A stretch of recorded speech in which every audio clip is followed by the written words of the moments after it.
Na sequência eu vou resolver esse exercício da UniOeste, né? E a questão pedia que se calculasse o valor dessa corrente I, desse resistor desconhecido Rão e da força eletromotriz que eles chamaram de ε1, ok? Eu vou começar olhando para esse ponto aqui, esse nó, né? Lembrando que a soma das correntes que entram é igual à soma das correntes que saem.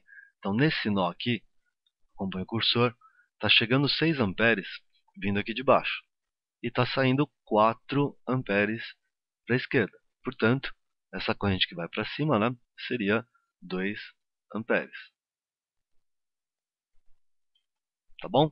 E daqui para frente eu vou usar o método de Kirchhoff, né? Então vamos marcar um ponto de partida. Vocês façam por aqui, né? E eu vou percorrer essa malha, né? Nessa trajetória aqui, ó. Voltando para o ponto de partida. E depois eu vou fazer esse trajeto aqui. Ok? É claro, é bom mencionar o seguinte, eu poderia mudar, tá, a qualquer instante o ponto de partida e fazer outro trajeto, né? Por exemplo, se eu fizer primeiro esse aqui, eu poderia depois sair do nó onde eu comecei o exercício, né? E fazer isso aqui, tá bom? Qualquer caminho é válido, né? Contanto que você obtenha as equações para poder acabar o exercício, tá bom? Então vocês podem pausar a aula aqui, né? Tentar resolver ou acompanhar a resolução, né? Se você preferir acompanhar a resolução, eu vou sair daqui e fazer isso aqui, tá? Como é que ficaria minha listinha aí? Daqui até aqui não tem nada. Quando eu for para a esquerda, eu vou fazer 4 vezes 6. Vou deixar indicado aqui 4 vezes 6, né?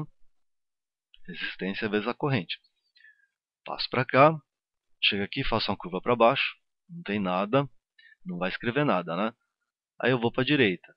Na hora que eu for para a direita, menos, entrei pela barra menor, né? Menos ε1. Vou escrever menos ε1. Continua para a direita. 6 vezes 3, mais 6 vezes 3. Eu volto para o ponto de partida, né? Então, igualo a zero. Ok? Reparem que nesse caso eu não vou cair no sistema de equações, né? Que aqui já dá para tirar o valor do ε1. Ficaria 4 vezes 6, 24, né? 6 vezes 3, 18. Então, mais 18. E jogo menos ε1, negativo aqui, ele vai positivo para o lado direito. Eu já tenho a resposta direta da força eletromotriz, que ele chamou de ε1, seria 24 mais 18, 42 volts. Ok? E aí, como eu tinha dito, como é a primeira vez que eu estou fazendo essa mudança, né, vamos fazer primeiro a trajetória original, fazer essa maior, depois eu vou mostrar para vocês que eu poderia mudar a partir daqui, tá bom?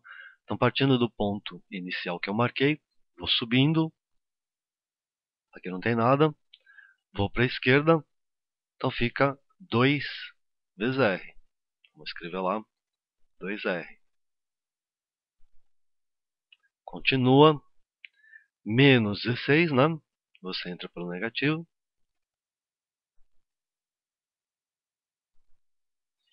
Continua indo para a esquerda, faço a curva para baixo, vou descer direto. Aqui não escrevo nada.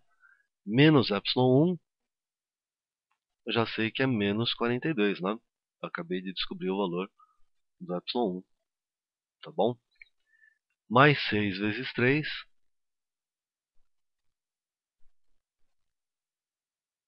E eu voltei para o ponto de partida, então igual a zero. Ok? Junto os números aí, 2R, menos 16, menos 42, daria menos 58. Menos 58, mais 18, menos 40.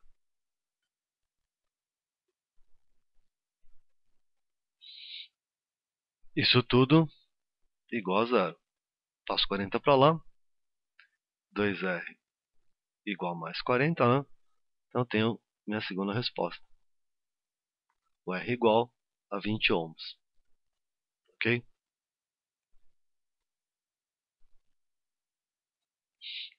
Bom, o exercício acabou, mas como eu tinha dito, né, eu poderia mudar quando eu tivesse chegado aqui no epsilon 1.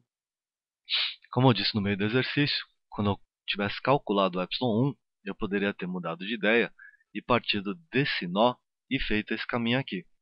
Tá? Por um lado, eu obteria uma conta menor, né, que o caminho é menor, só que eu teria que ficar ligado no seguinte. Vamos ver. Vou sair daqui, vou subir, não escrevo nada, né?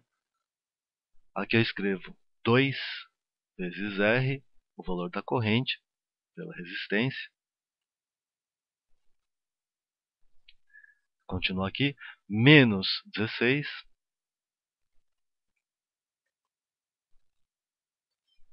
Chego aqui à esquerda, faço a volta para baixo, não escrevo nada, faço a volta para a direita. Quando eu chegasse aqui, eu teria que colocar 4 vezes 6. Só que eu estou indo para a direita para voltar para o ponto de partida, né? E a corrente vem contra o meu caminho. Então, eu teria que colocar menos. Esse é aquele cuidado lá, né? 4 vezes 6. Muita gente fala, professor, mas você pode sempre escolher ir a favor da corrente. Eu não posso sempre escolher ir a favor da corrente. Tem horas que eu sou obrigado a ir contra, né? Aí não tem jeito. Se eu tiver contrário ao sentido da corrente, igual aqui, né? Eu estou indo para a direita, a corrente está vindo para a esquerda, aí eu coloco o sinal de menos aqui que eu grifei. Tá?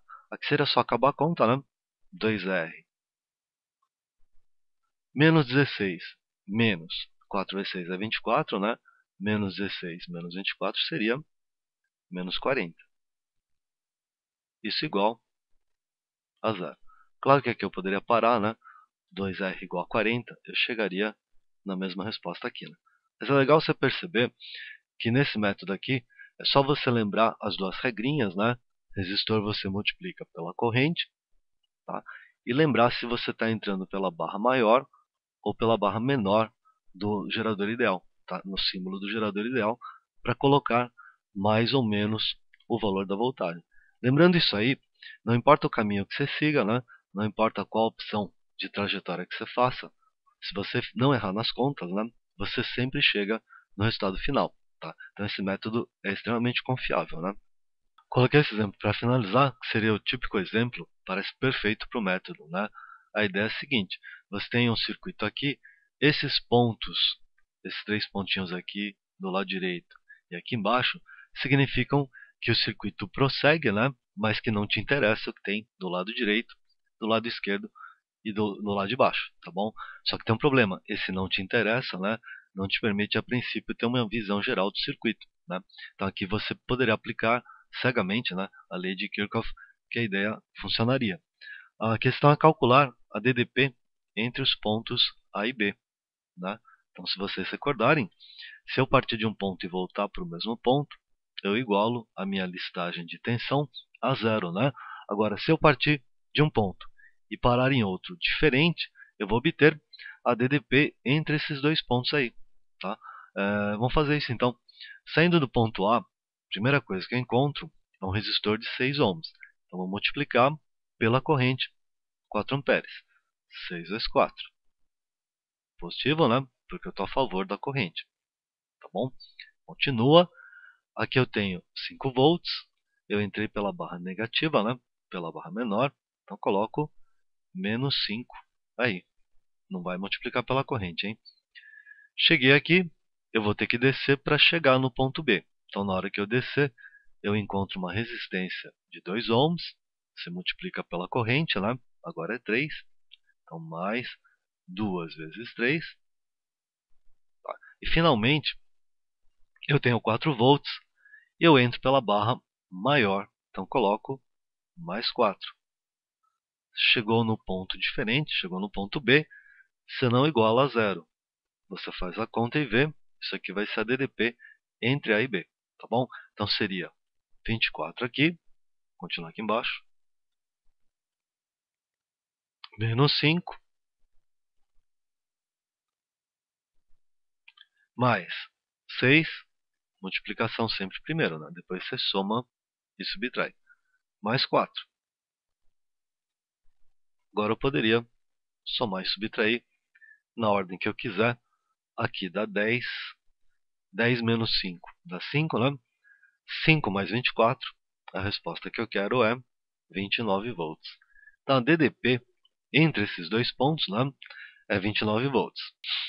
Agora, uma coisinha para finalizar, né, os detalhes do método. Suponha que a questão dissesse para vocês que o potencial do ponto A fosse, sei lá, 50 volts.